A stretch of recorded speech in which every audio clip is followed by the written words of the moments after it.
Good evening, everyone. So today we will be going through the learning objective 2, which is to understand the supply chain planning models and approaches used in contemporary business operations. So under this, we have three basic units for learning. The first one is to analyze the different methods of forecasting for supply chain and production management. And the second one is evaluate qualitative and quantitative approaches to supply chain operations. Third one is to explain the process of inventory, including its form, functions, decisions, models, and positioning. So, in the first unit, we go through the different methods of forecasting for supply chain. So, first of all, we need to understand like what is forecasting. So, the forecasting is used in many fields and it has been used for a long time. So organizations have mostly become dependent on this model. So the basic concept of forecasting is that it is a statement about the uncertain future, such as weather forecast or maybe the stock market, something like that. So on which there is no certainty. So in business, the forecasting is used mainly to predict the demands. So we will focus on these aspects. So forecasting is basically done either through qualitative methods or quantitative methods. So in qualitative method is a subjective approach in which an organization can use different types of methods to forecast. So some of them are like executive opinions. So if an experienced person will say that the economy is going through a recession, so the demand will bounce back say after 3 months. So that is based on the experience, but it is a subjective approach. Then there is the sales force composite. The sales force team has seen a cyclical demand, like after every 3 months the demand picks up and after 2 months it drops. So they will have some forecasting model on their own. Then there are other aspects such as consumer service, outside opinion. So outside opinion could be like market research methods, basically the market research reports.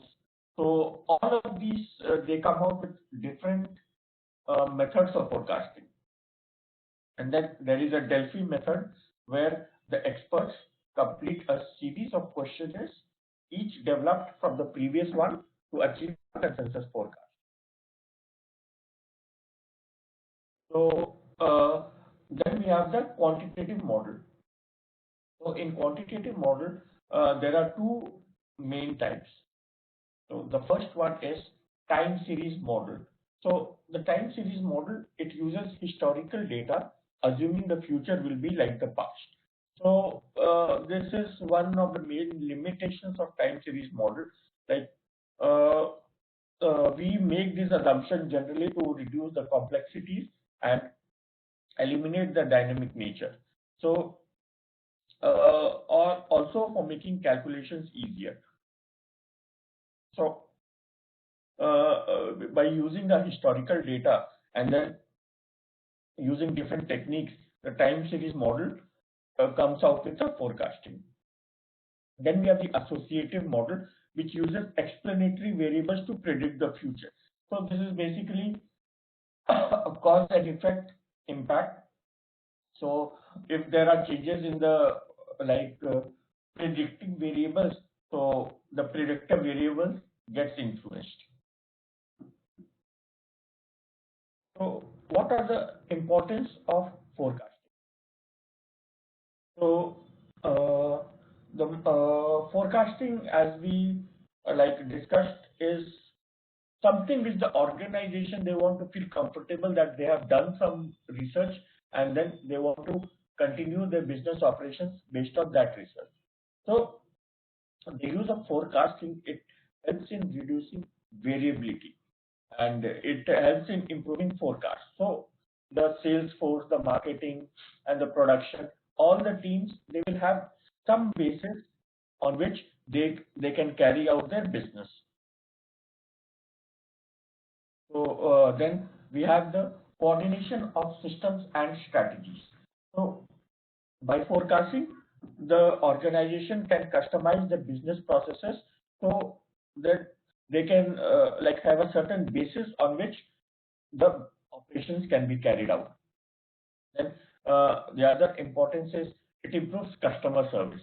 So if an organization predicts a demand of say 1,000 units, but it can handle only customer complaints of say like 5 calls per week. So, but that does not send out a very good signal. So, by forecasting, the organization expects the volume of complaints and then they can set up their own infrastructure to handle these complaints. So, that contributes towards customer service. Then, other benefits are like lead time reductions. So, if the organization predicts a fluctuating demand for a certain consumer good product, so what they can do is they can customize the manufacturing process so that the lead time is reduced. So again, inventory comes into picture here. So the whole idea is to reduce the inventory cost. And finally, forecasting enables firms to react more quickly to changing market conditions. Now, one of the quantitative method is a time series model. So a time series, it takes a sequence of observations at regular intervals over a period of time. So using this model, the future values of the series can be estimated from the past values. But again, this model assumes that the future will be similar to the historical data and certain type of trend will be followed. So that does not happen generally, but still that is that we can consider as a main limitation of time series model. So the analysis of time series data, it generally identifies the behavior of the series, like what has happened in the past, whether it is short-term behavior or long-term behavior, or like what are the outliers which influence the trend, and then accordingly these are extrapolated to predict futuristic models. So the next quantitative technique is averaging.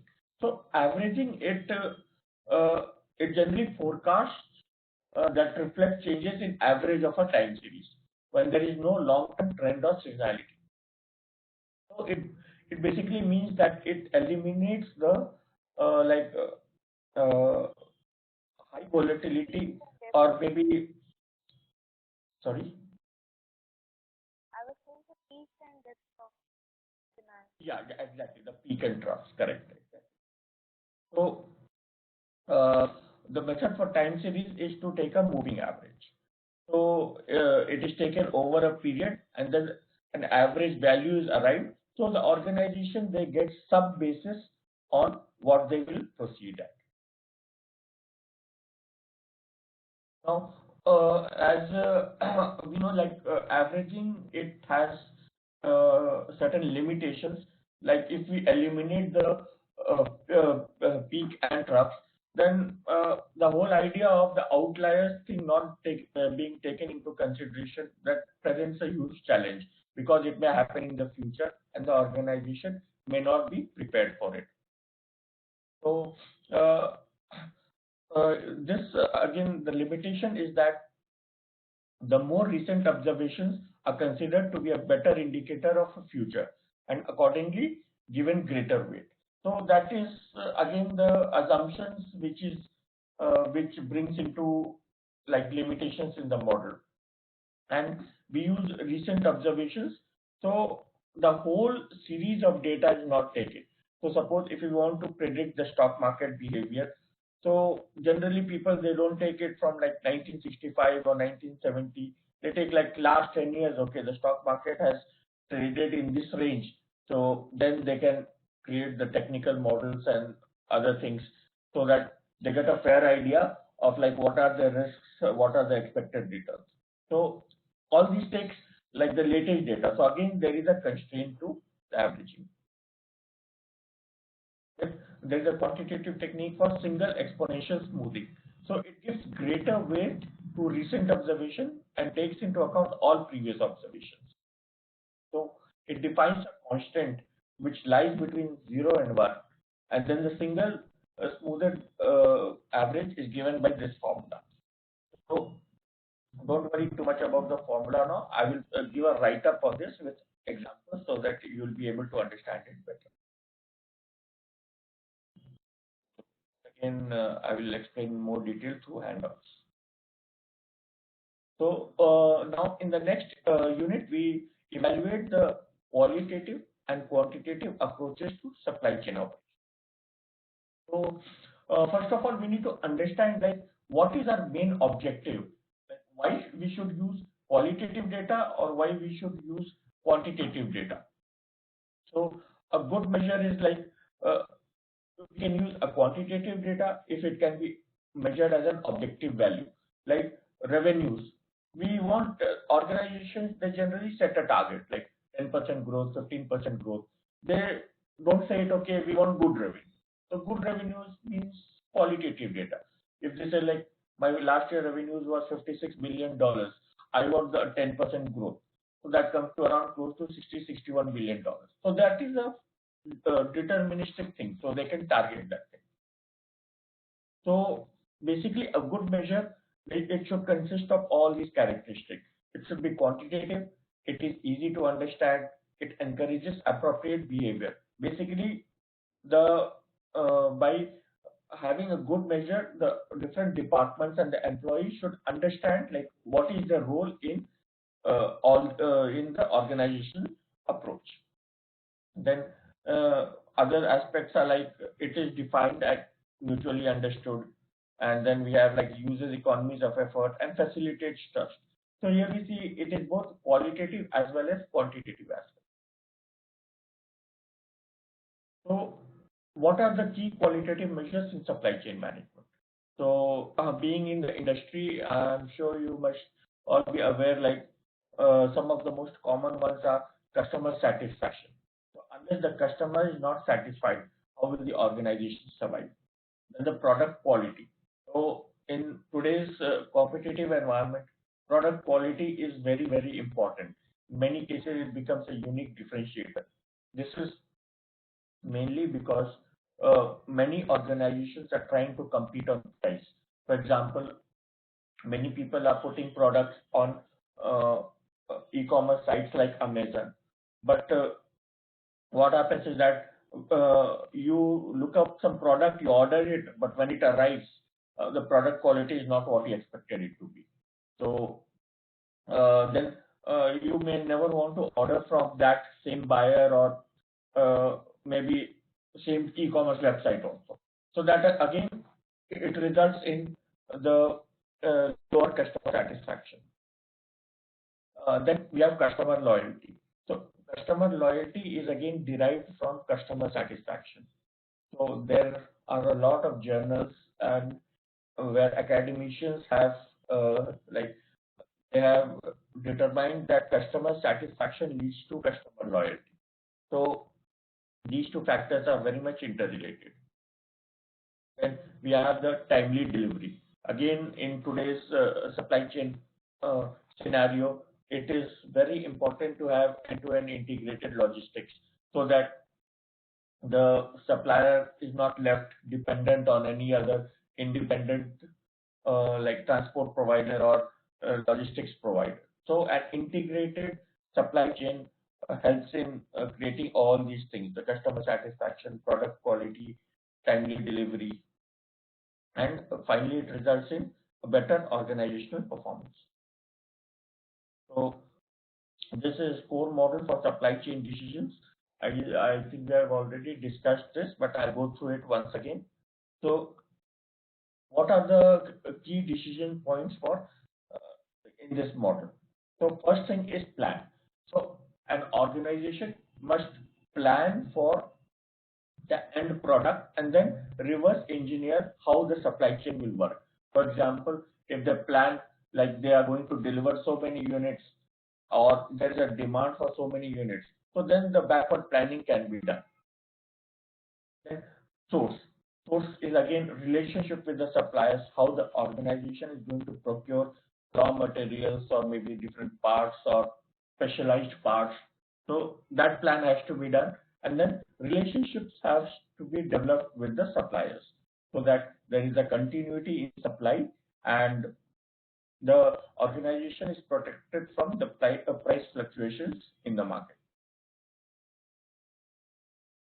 Then there is a decision of make.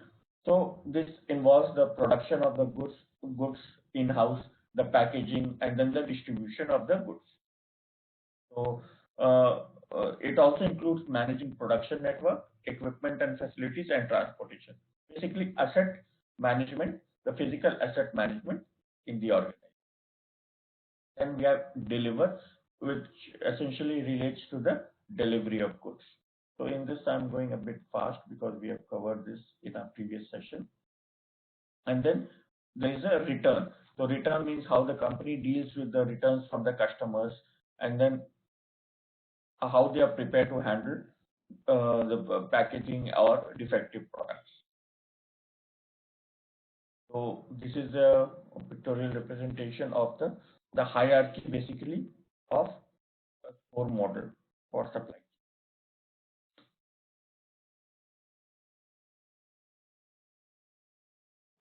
Now we move to the quantitative measures in supply chain management. So what are the quantitative measures? Like what are the, basically we can call it the key performance indicators which the organization would like to measure. So in terms of time, we have on-time delivery or receipt, order cycle time variability. You carry out a comparison like how well you have performed over the past period. Then we have the response time, like if there's a demand, like how is the organization prepared to respond, and then forecasting. So again, forecasting comes into picture here. Then in terms of cost, we have certain parameters like cash to cash cycle time, then finished good inventory returns. So basically, you can look up all these things.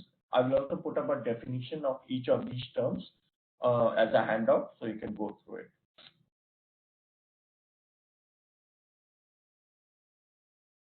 So what are the financial aspects related to the quantitative measures?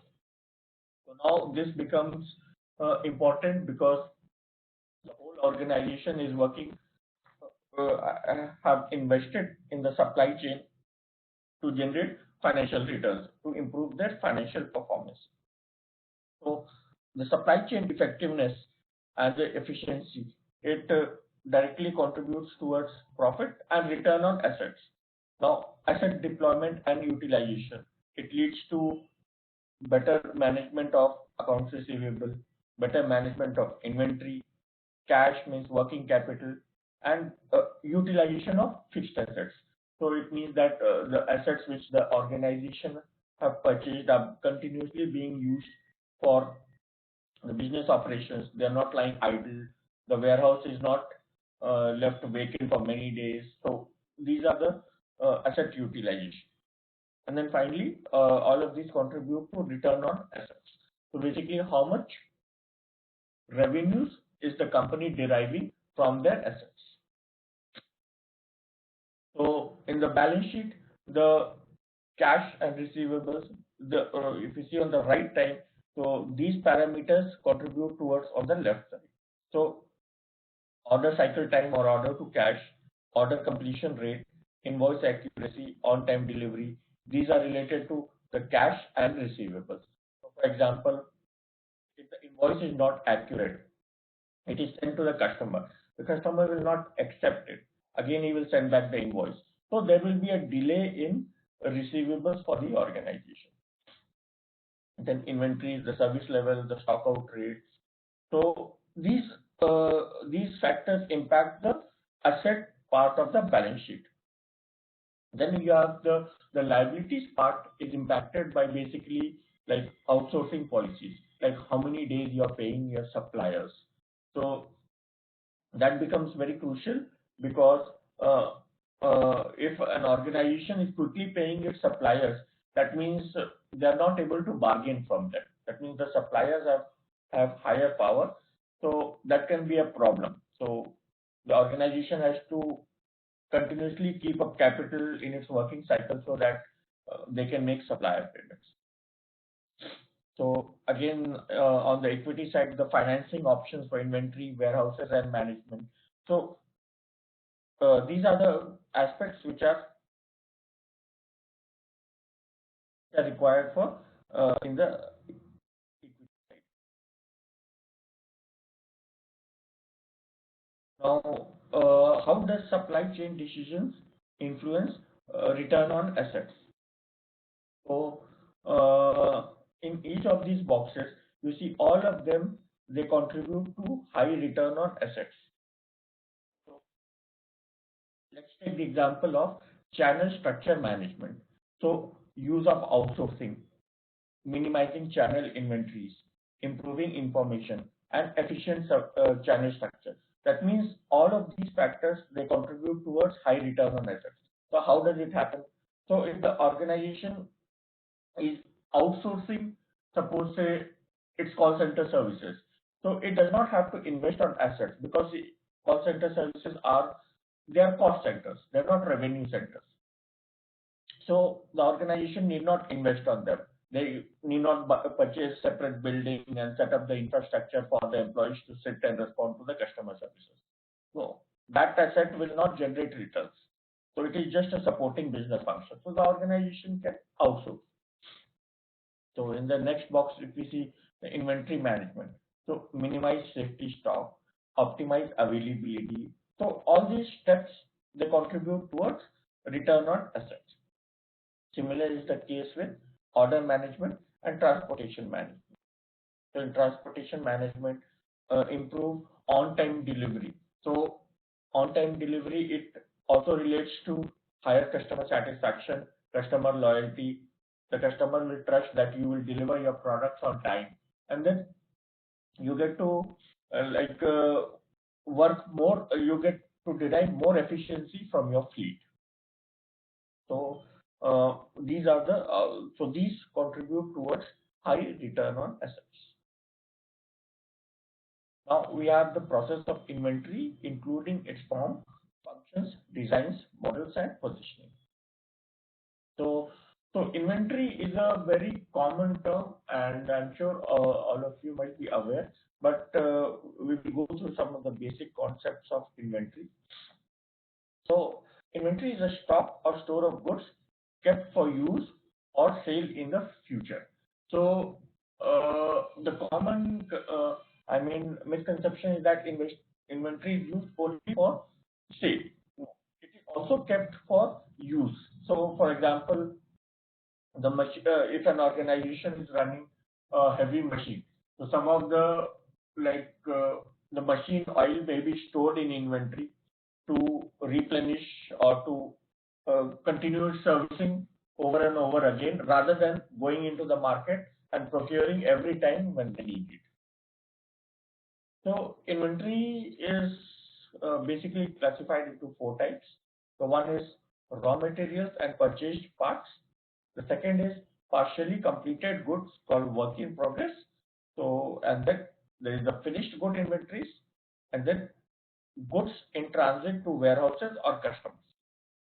So I'll give an example for each of them.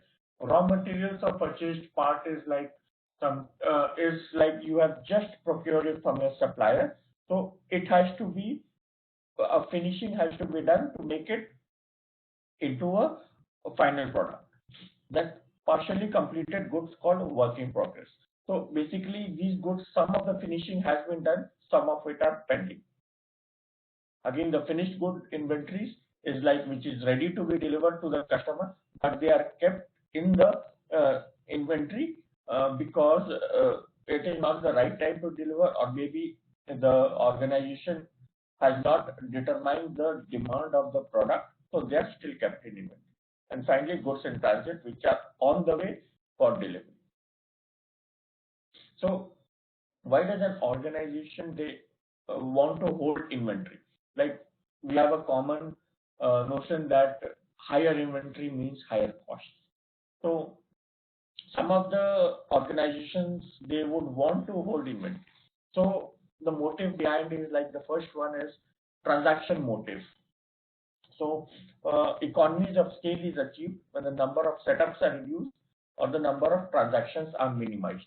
So the organization may not want to go for production every time, so they go for batch production where the inventory is stored, and then as and when the demand comes, these goods are like made available to the customer. Then there is a motive of precautionary motive. So this means that the organization, they want to keep a safety stock so that they don't lose out on sales or demand. Then there is a speculation motive, which states that which basically, suppose if the price of onions, some speculators, they believe that the price of onions is going to go high, so they would want to hold the inventory. They would not want to release it in the market just in the anticipation of higher prices. So these are some of the benefits of. Now, optimal inventory is a myth. Basically, an organization cannot determine what is the level of optimal inventory. So, but still they try for optimal inventory. So why do they do it? The reason is pretty obvious, that it helps to cut down the cost, but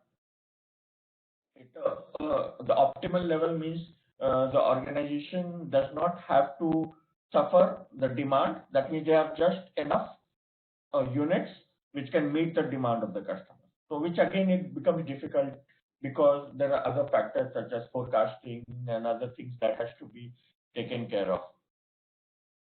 Then other benefits include more employment opportunity. It reflects the efficiency of the production system, and that more output is produced with more input.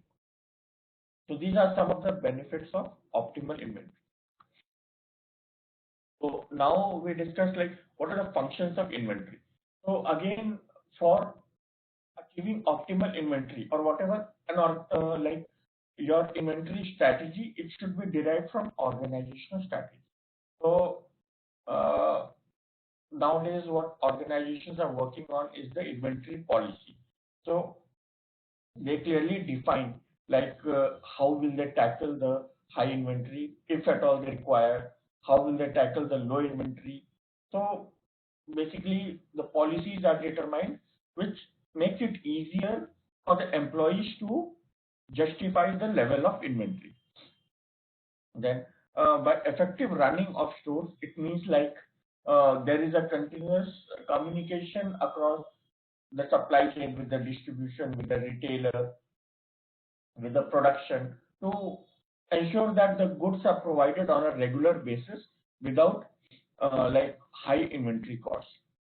Then there's a technological responsibility for state of different materials, which means that the storage, maintenance procedures, and like studies of deterioration and obsolete materials are required, so that there is no faulty or obsolete materials in the inventory. So that a study needs to be done, and then so sometimes what organizations do, they sell it at a lower price or at a discount. Like for example, in apparel retail, if you see, so if a new season is coming, so organizations, they may want to dispose of their old goods, so they will give a sale. So that's how they try to get rid of the inventory. So then again, we have the stock control system to ensure the timely availability. Like other functions of inventory are maintenance of specified inputs, protection of inventories, and pricing. Now, why pricing? Because pricing of all input materials being supplied to various shops is essential for further cost estimation of final products. So there are different inventory techniques like last in, first out, first in, first out, first in, last out. So these techniques are used to determine the pricing depending on the accounting policies and like what type of goods is it. Now we look into the inventory models. So what are the different inventory models that can be used for arriving at an optimal inventory? We go through each of the model. Like two basic classifications you need to remember are the deterministic model, which assumes certainty, and the probabilistic model, which is based on certain probability of, like say, demand or subject to other conditions which are included in the model. So the inventory models. So the first model is economic order quantity with instantaneous stock replenishment. So in this model, it is assumed that the demand is deterministic, constant, and it is known. So when when this is the scenario, an economic order quantity is maintained by the organization, but with a certain provisions for, like if there is a if additional units are required. So when the lead time is zero, the ordering cost does not vary with order quantity. So here the price of the materials is fixed and quantity discounts are not allowed. So basically, this is a deterministic model. So this is how it is reflected in the graph. So you see the order quantity is Q, the demand rate is, you have a standard line, there is a lead time, and then how you can determine the uh, total cost per annum, and you arrive at the economic order quantity. Q is the economic order quantity. This is the formula that is. So the next model is when stock replenishment is non-instantaneous. That means there is a time delay in replenishing the stock. So this model is applicable when inventory continuously builds up over a period of time after placing an order, or when units are manufactured and sold at a constant rate. So this model is especially suitable for manufacturing environment, hence it is called a production model. So in this model, the setup cost is fixed, and the increase in inventory is not instantaneous, but it is gradual. That means uh, based on the demand, the organization slowly increases or decreases the inventory. So here, if you see from the period first, if you see uh, time, uh, the stock is increasing, but when the demand changes, it decreases. Again, it increases. So it is a gradual increase or decrease in the demand. And again, the if you see the Q, it is how the economic order quantity is calculated. So in the next we have is the model 3. So in model 3, an inventory model where shortages are permitted. So in the previous two models, what we have discussed is that uh, shortage or stock out is not permitted. So those have to be avoided at any cost. But in certain scenarios, the organization may decide, okay, the stock out can be handled. So when cost per unit is very high, or it is not a daily use item, for example, an iPhone. So if there is a certain stock out, the organization said will uh, they will derive benefit by saying that, okay, there is a huge demand for the product, so they would intentionally try to do a stock out. So the basic assumption is that there is no loss of sales due to stock out or shortages. So when the model comes in the market, the demand is capitalized. So in so when shortages are permitted, so if you see those cycles in the shaded area, so those are the areas where shortage is permitted, but there is no compromise of that demand. So when you allow a shortage, the economic order quantity it is shown by this formula.